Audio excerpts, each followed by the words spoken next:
प्रस्तुत होगा पूरा प्योरली केउझर मटन।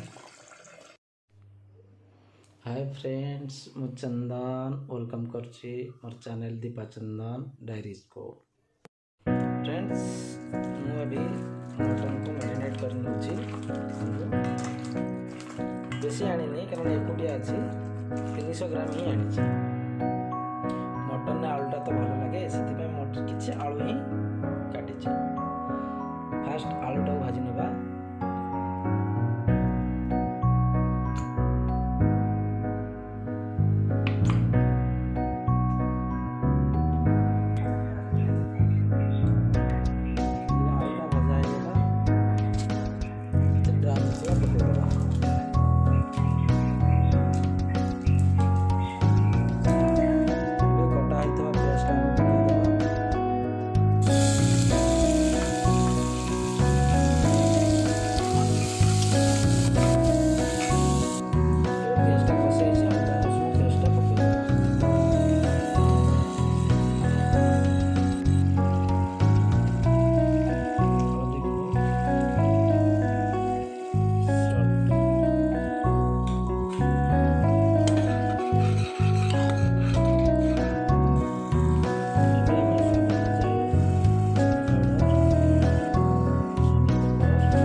मसला को कषि गलानी मटन ऐड करी भल भाव कषि नबा।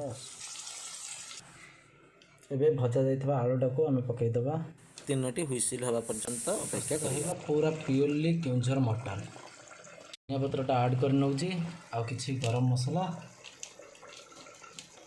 एबे मोर टोटल मटन देसी मटन पूरा प्रिपेयर हो गला। एबे मटनटा पूरा हेई आसिलानी। देखो कलर केमते आउची मु संभाली पारुनी कारण मत आउ किछि जिनिस भी वेट करिछि ना ता सहित खाया पई।